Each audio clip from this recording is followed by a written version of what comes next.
میدان کربلا میں جب حضرت حسین رضی اللہ تعالیٰ عنہ کے جملہ احباب و اقربا جامِ شہادت نوش فرما چکے تو آپ کے بجز 3 صاحبزادوں کے کوئی باقی نہ رہا۔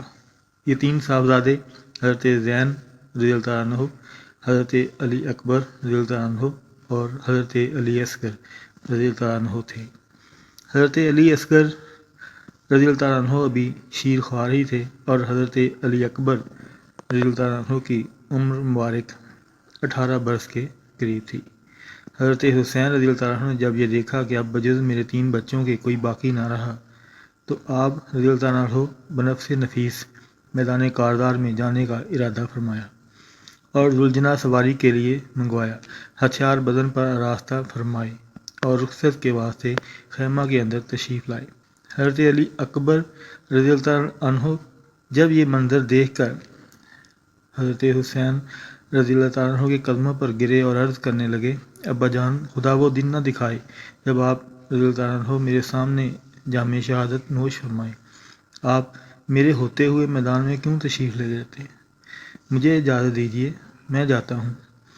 حضرت حسین رضی اللہ تعالیٰ عنہ نے فرمایا، اے علی اکبر، کس دل سے تجھے شہید ہونے کی اجازت دوں اور کن آنکھوں سے تم کو زخموں سے چور چور دیکھوں؟ حضرت علی رضی اللہ تعالیٰ عنہ نے حضرت حسین رضی اللہ تعالیٰ عنہ سے اصرار کرنا اور رونا شروع کیا۔ آخر کار حضرت حسین رضی اللہ تعالیٰ عنہ نے انہیں اجازت دے دی اور اپنے ہاتھ سے ان کے بدن پر ہتھیار سجائے، زرہ پہنائی، امامہ سر پر رکھا اور کمر باندھ باندھا اور گھوڑے پر بٹھایا۔ اہل بیت ان کے گھوڑے کی رکاب سے آ کر لپٹ گئے۔ حضرت حسین رضی اللہ تعالیٰ عنہ نے سب کو ہٹایا اور فرمایا کہ جانے دو، آخرت کا سفر کر رہا ہے۔ حضرت حسین رضی اللہ تعالیٰ عنہ کے صاحبزادے حضرت علی اکبر رضی اللہ تعالیٰ عنہ جب میدان کارزار میں تشریف لائے تو لشکر اعداء میں ایک سناٹا چھا گیا۔ حضرت علی اکبر رضی اللہ تعالیٰ عنہ 18 سال کی عمر میں شکل و شمائل میں حضور اکرم صلی اللہ علیہ وسلم سے مشابہ اور حسن و جمال دیکھ کر دشمن متحیر ہو گئے۔ حضرت علی اکبر رضی اللہ تعالیٰ عنہ نے میدان میں پہنچتے ہی رجز خواں اور مبارز طلب ہوئے۔ جب کوئی سامنے نہ آیا تو آپ رضی اللہ تعالیٰ عنہ نے خود ہی لشکر اعداء میں گھس کر حملہ کر دیا اور اشقیہ کو دھرم بھرم کر دیا۔ تادیر لڑتے رہے، پھر پیاس کے باعث حضرت حسین رضی اللہ عنہ کی خدمت میں حاضر ہوئے اور پیاس کا ذکر کیا۔ حضرت حسین رضی اللہ عنہ نے ان کے چہرے کا گرد و غبار صاف کر کے رسول اکرم صلی اللہ علیہ وسلم کی انگشتری ان کے منہ میں ڈال دی، جس کو چوسنے سے انہیں تسکین ہوئی، اور پھر میدان میں آئے اور اکثر کو واصل جہنم کرنے کے بعد اب ایک بار پھر حضرت حسین رضی اللہ عنہ کے پاس آئے اور پیاس کا ذکر کیا۔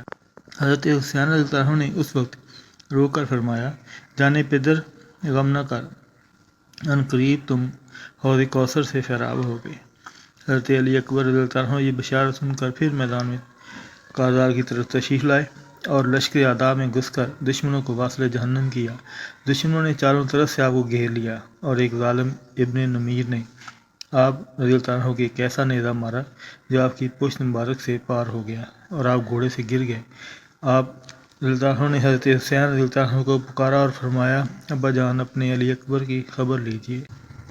حضرت حسین رضی اللہ عنہ نے اپنے لخت جگر کی یہ آواز سنی تو آپ رضی اللہ عنہ دوڑے اور میدان میں جا کر دیکھا کہ حضرت علی اکبر رضی اللہ عنہ زخموں سے چور زمین پر گرے ہوئے ہیں۔ حضرت حسین رضی اللہ عنہ نے وہاں بیٹھ کر بیٹے کا سر اپنے زانوؤں پر رکھا۔ آپ رضی اللہ عنہ وہیں راہی جنت ہو گئے۔